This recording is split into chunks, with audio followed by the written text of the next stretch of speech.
perjanjian pertama antara Portugal dan Spanyol. Hal itu berdampak pada kita di West Papua juga.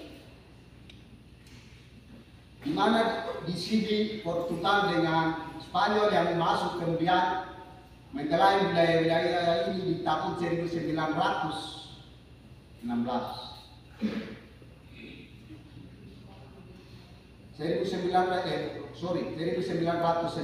dia pakai 16 itu sudah mereka datang berdasarkan perjanjian itu.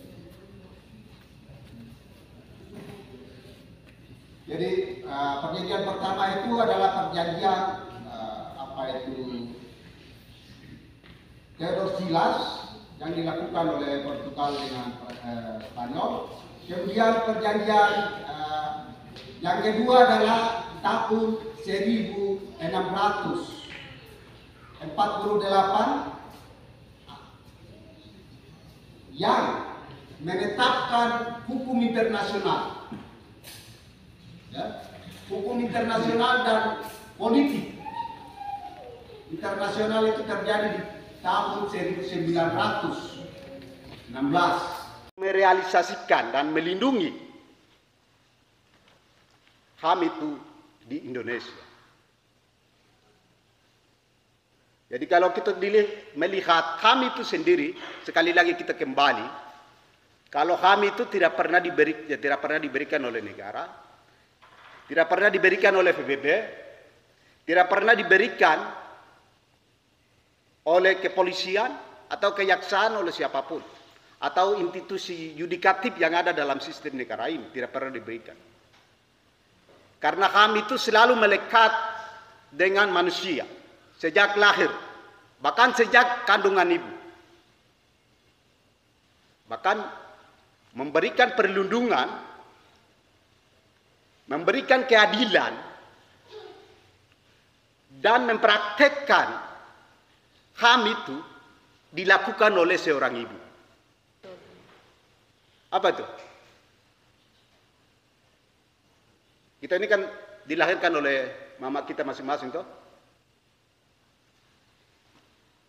Ibu itu yang memahami tentang humanisme, mesti dalam kehidupan kita, dalam realisasi aktivitas, dalam interaksi sosial kita, kita mesti mempraktekkan, merealisasikan. Bahkan humanisme itu menjadi bagian dari kehidupan kita. Tidak boleh ada diskriminasi, tidak boleh ada kekerasan, segala macam. Oke, itu kalau kita bicara tentang HAM tanpa dibatasi. Jadi di mana ketika selama kita itu dikontrol, didikte, diatur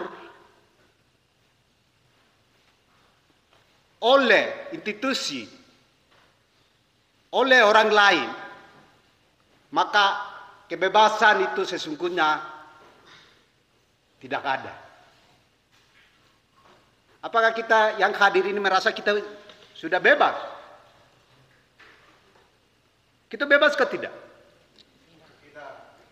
Siapa yang merasa bebas dalam forum ini? Oke, yang di luar forum.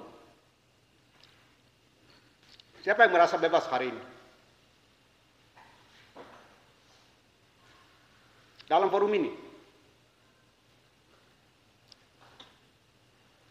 Semua ini bukan orang-orang bebas ini.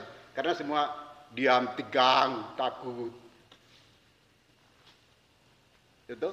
Jadi kembali, kami itu tidak pernah diberikan oleh negara ataupun oleh institusi, termasuk PBB sekalipun. Jadi kalau berbicara tentang HAM, HAM itu dilahirkan atau pernyataan deklarasi HAM itu dideklarasikan atau diumumkan pada tahun 1948 pada tanggal 10 Desember. Kemudian deklarasi itu diakui dan diadopsi oleh Majelis Umum PBB.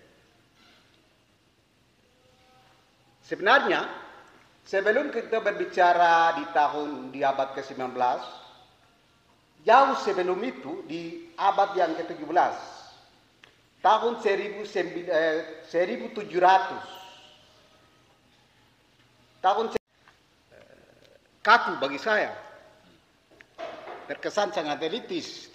Jadi kita seakan guru yang harus mengajar. Jadi kamu harus dengar saya. Jadi semua harus tunduk ke saya. Saya harus dihormati. Apakah itu bagian dari HAM? Apakah itu bagian dari keadilan? Kita ini yang duduk di kursi yang empuk. Dan kamu semua perhatikan kita. Atau sebaliknya, apakah hanya kita saya yang bicara persoalan HAM? Itu adil tidak? Baru kamu yang lain. Ya bingung ya kalau dipertanyakan begitu. Pertanyaan di sini tujuannya apa? Untuk mendapatkan keadilan. Hah? Pertanyaan satu. Pertanyaan kedua. Untuk kasus Tobias Silap. Masyarakat tapi bodoh. Tobias Silap, teman-teman berharap dapat keadilan dari mana? Dari Indonesia atau dari PBB? Ada yang bisa jawab 3 pertanyaan itu? Tuhan untuk duka dan lain-lain. Tapi gereja hari ini, orang tua kami di gereja ini, puji Tuhannya mereka sadar akan hal ini. Jadi mereka ikuti keluarga duka keluarga dari Tobias Silap punya mau untuk tidak menerima bentuk apapun, dalam bentuk apapun. Jadi sikap yang diambil oleh keluarga, gereja mendukung, kemudian keluarga duka juga tetap, jadi pemerintah masuk dengan bantuan juga melalui kepala suku, tetap keluarga ambil sikap awal begitu. Di sini kami front terbentuk sampai hari ini juga karena sikap awal orang tua yang tidak menerima dalam bentuk apapun. Kemudian setelah mereka melakukan selain gereja, selain melalui kepala suku, ada pun usaha-usaha untuk mereka masuk melalui keluarga-keluarga terdekat, melalui orang-orang tua yang lebih dituakan di suku kami, suku Hupla. Mereka masuk melalui itu juga. Jadi ada beberapa usaha yang dilakukan oleh TNI Polri maupun pemerintah Yahukimo pun mendukung hal itu, dan mereka sama-sama untuk berusaha untuk bayar kepala biar masalah ini tidak ke proses hukum begitu. Itu yang saya berbagi, karena jangan sampai ke depannya kawan-kawan ke daerah seperti itu orang-orang ini memanfaatkan seperti kasus Tobias juga begitu. Dan itu kami lewati, kemudian dari sikap itu kami mulai melakukan pembagian selebaran. Dalam hal ini kita kasih tahu ke masyarakat Yahukimo bahwa kasus ini kita tidak terima namanya bayar kepala, tapi kita sudah ambil sikap untuk kita akan tetap di komitmen awal untuk kita bawa ke jalur hukum. Kemudian setelah itu ada pengusaha yang front lakukan audiensi bersama Bawaslu tempat almarhum kerja. Beliau juga staf dari Bawaslu, sebagai admin di Bawaslu. Jadi setiap data maupun dia orang terpercaya juga. Aktivitas terakhir beliau dengan Ketua Bawaslu, dia yang antar bertanggal 17 yang mereka 13 sebelum mereka upacara itu beliau yang antar begitu. Jadi Tobias ini juga salah satu staf yang aktif dan punya potensi begitu, yang mereka selalu andalkan dia. Itu terkait pekerjaan atau aktivitas dia di kantor, juga profesi dia di kantor, stafnya bagian mana, itu mungkin sedikit penjelasan. Terus selain di Bawaslu juga kami melakukan audiensi dengan pihak gereja, terus DPR, kemudian keluarga. Setelah kami melakukan audiensi, kemudian ada beberapa kronologis atau saksi-saksi yang hari itu juga tidak hanya Tobias, ada Narodapla. Jadi kami front juga sebelum Komnas HAM turun, kita sudah berusaha untuk kita ini pastikan saksi-saksi nih, karena sebelum kalau kepolisian tahu bahwa Komnas HAM akan turun, LBH akan turun, mereka akan membuat tekanan kepada saksi-saksi. Jadi kami front fokus untuk amankan saksi-saksi. Kemudian tanggal 24 sampai 26 Komnas HAM sama LBH turun. Mereka sampai di Yahukimo, kemudian pertemuan pertama itu langsung dengan Bawaslu. Komnas HAM ke Bawaslu, audit dan lain-lain, mereka olah TKP di situ sekalian di Posbrimob. Kemudian KKM dan hasil terakhir daripada sebelum mereka berangkat, mereka sampaikan ke kuasa hukum bahwa kasus ini kemungkinan besar akan masuk di pembunuhan berencana, bukan pembunuhan biasa, dari hasil investigasi Komnas HAM. Nah, hasil itu yang kami front pegang. Kemudian setelah Komnas HAM berangkat, LBH berangkat, waktu semakin jalan kami front tetap bergerak, pembagian selebaran, kami melakukan aksi panggung bebas dan lain-lain. Minta maaf, tanggal 25 kami turun aksi, tanggal 25 sebelum Komnas HAM dan LBH kembali hari yang audiensi dengan keluarga mereka sekalian periksa saksi. Kami dengan masa yang ada, kami melakukan aksi dan serahkan tuntutan. Jadi selama dari duka sampai tanggal 25 itu satu keluarga pun tidak pernah jalan ke Polres Yahukimo untuk negosiasi. Hanya usaha yang dilakukan oleh pihak keamanan. Kemudian tanggal 25 kita keluarga hanya sampaikan kami akan masuk, tapi kami tidak kasih kepastian. Tanggal 25 kesempatan Komnas HAM datang, LBH datang, front bekerja.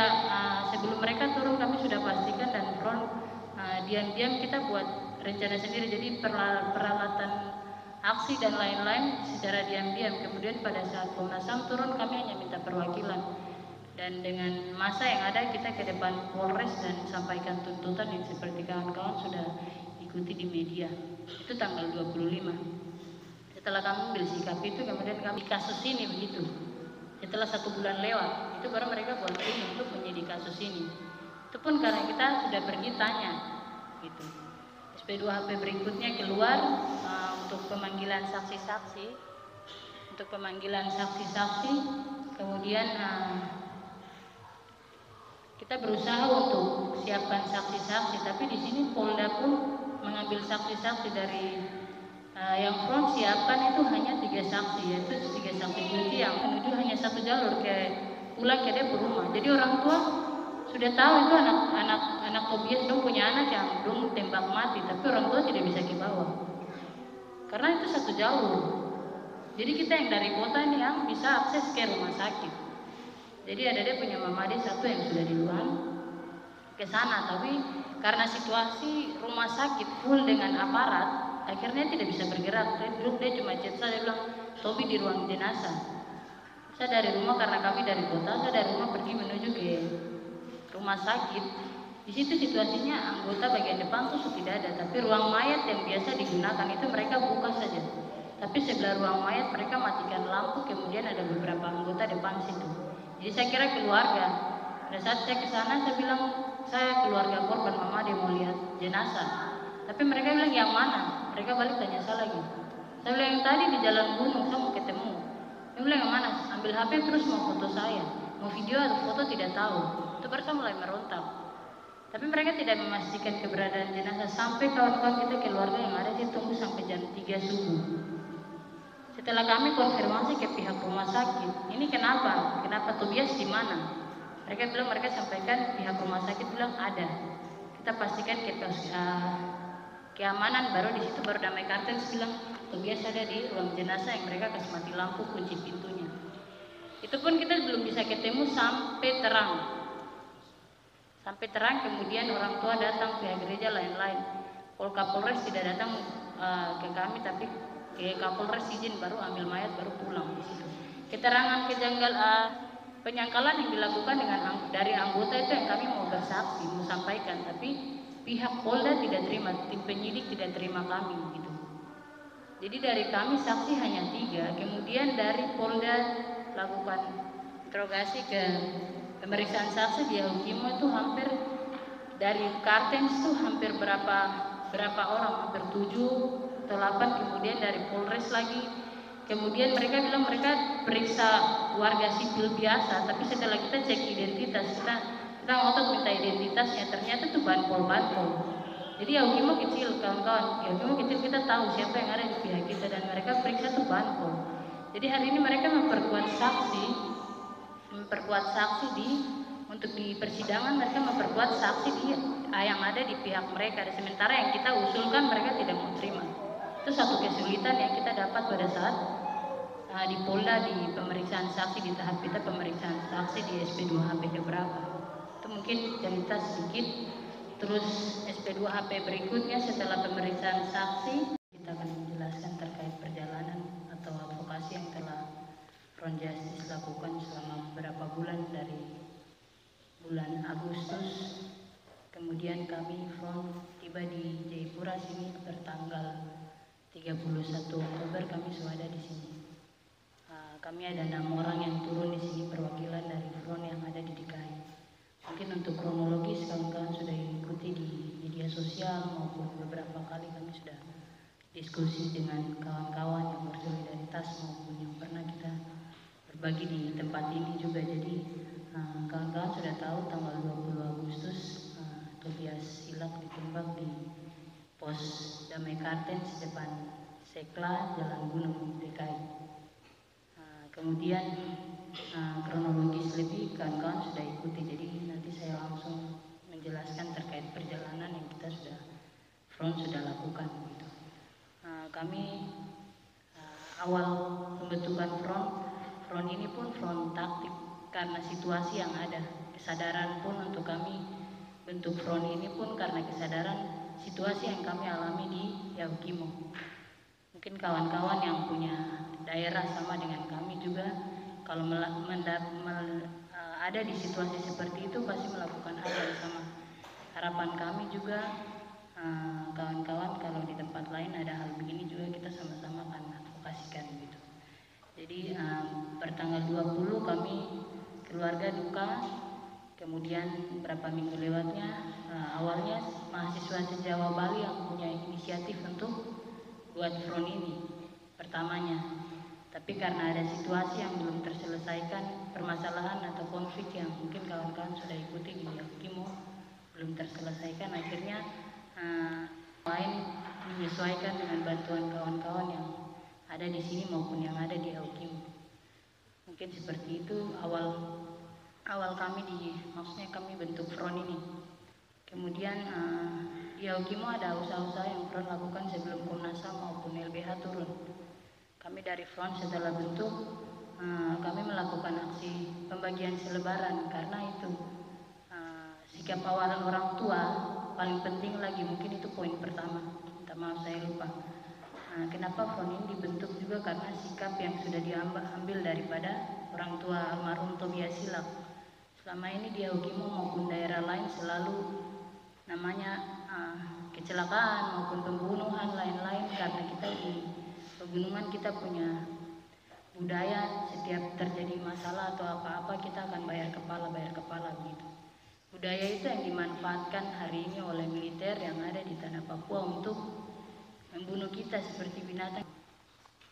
Dan sekolah pun dengan spontan sudah tahu karena konflik-konflik begitu pasti akan terjadi. Jadi orang tua tuh sudah kasih libur sekolah di Yaukimo hari Senin dan masuk, pasti keluarga korban akan kacau atau bagaimana.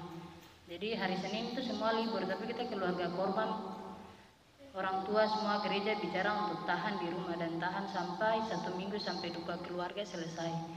Dan itu ada usaha-usaha dari pihak keamanan maupun pemerintah setempat tidak langsung datang ke rumah duka, tapi mereka ada memakai dua pihak, di mana pembagian itu masih berlaku dipegang di PBB yang kita kenal dengan 5 negara APETO. Jadi sekalipun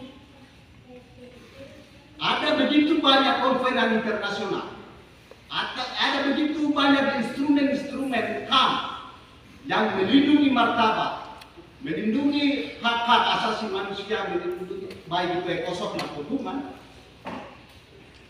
Selama PBB itu masih dikendalikan oleh kepentingan ekonomi global, kepentingan politik global, keadilan bagi kaum tertindas tidak akan pernah diberikan.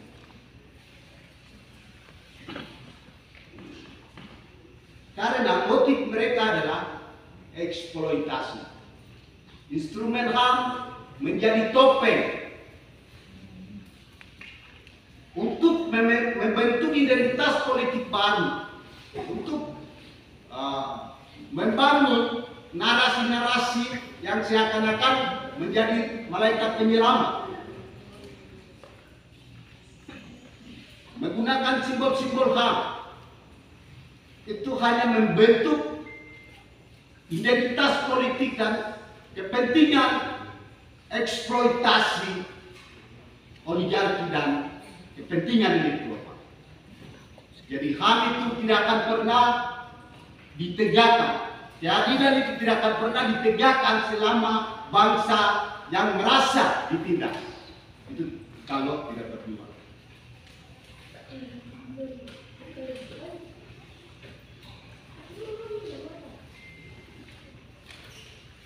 Ya mungkin saya bicara begini, ada yang tidak percaya, mungkin Komnas HAM itu dibentuk.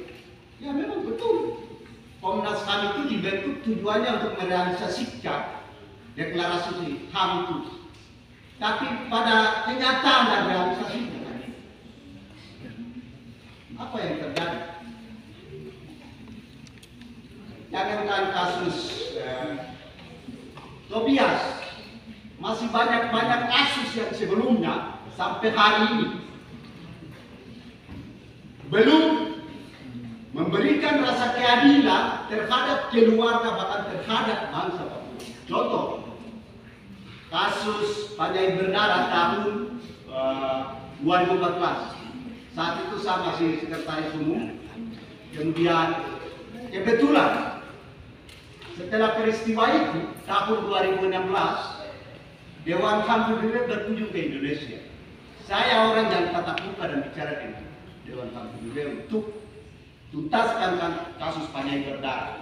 Saya, maksudnya bukan saya sendiri, tapi kita tim dari Papua, termasuk saya juga orang yang melaporkan, membacakan di depan itu untuk tentang semua peristiwa, khusus di kita di KLB, tapi kasus-kasus.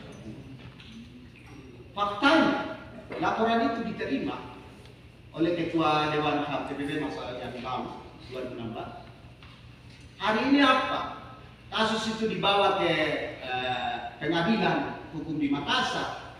Apakah memberikan rasa keadilan terhadap keluarga korban 8 orang yang jadi korban di Panjai? Apakah hukum Indonesia memberikan rasa keadilan? Kasus Panjai Berdarah. Ada tidak? Tidak ada. Sebelumnya kasus Teis sampai dengan dia punya sopir hari ini belum tahu keberadaannya gini, jadi mana? Aristoteles. Yang isu-isu yang menjadi konsumsi publik nasional bahkan mempengaruhi publik internasional. Tetapi negara tidak pernah memberikan rasa keadilan terhadap orang. Jadi, saya mau bilang, ingin martabatmu dihargai, ingin kita ini dipandang sebagai manusia yang bermartabat. Kita itu memiliki hak yang sama dengan manusia-manusia yang lain. Realitasnya, negara melakukan diskriminasi dalam penegakan hukum dan memberikan keadilan terhadap orang. Itu menunjukkan bahwa kita ini adalah bangsa yang terkoloni, tidak boleh diberikan rasa keadilan sedikit pun karena motif negara bagaimana bangsa ini harus musnah. bangsa ini harus hilang. Sehingga banyak kasus yang terjadi dibiarkan. Bahkan para Dracula yang haus darah itu, mereka sedang minum kopi bersama penegak hukum di ruang berhasil di ruang sana.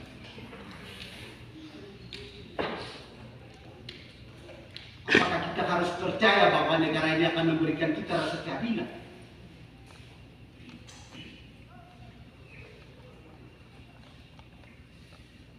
Bangsa ini, motif utama hari ini misalnya, hak-hak itu bukan hanya persoalan HAM. Hari ini hak demokrasi, hak ekosof lainnya misalnya, perampasan, segala macam dengan motif sedang terjadi di tanah ini, tidak pernah menghormati martabat dan hak manusia Papua. Jadi masalah Papua ini ibaratkan sebuah pohon besar ya, pohon besar yang tumbuh di halaman kita. Ini apa mana? Apa topo halaman depan ini kan ada pohon besar ya. Setiap hari kau sapu terus itu capek tidak? Dia pun daun jatuh terus jatuh terus. Kau capek tidak? Capek. Kalau Bung Iman ada di sini sama kerja itu, tapi beliau belum ada. Ketika di halamanmu itu sebuah pohon yang begitu subur, besar, kemudian selalu bikin kotor terus, kau sapu terus. Capek tidak? Capek. Terus solusinya, kenapa pelihara pohon itu? Tebang. Kalau tebang dia tunas naik. Cabut dengan akar. Bagaimana mencabutnya? Hah? Dengan tanah. Ya itu hanya bahasa metafor. Tapi konteks kita hari ini misalnya, kita orang Papua ini tidak pernah diberikan rasa keadilan. Kita ini ya, mereka dalam narasi publik itu selalu bilang bahwa kita ini bersaudara, tetapi kita terus berdarah-darah. Apakah kita bersaudara? Ya mungkin dalam Tuhan kita bersaudara. Tapi dalam konteks hak asasi manusia kita ini masih ditindas terus. Baru menghormati mereka. Apakah hukum ini akan memberikan rasa keadilan? Bagi saya, kalau HAM itu adalah bagian dari kehidupan manusia yang kita melekat sejak lahir, maka negara tidak mampu memberikan rasa keadilan. Ya, saya punya hak untuk berjuang menemukan keadilan.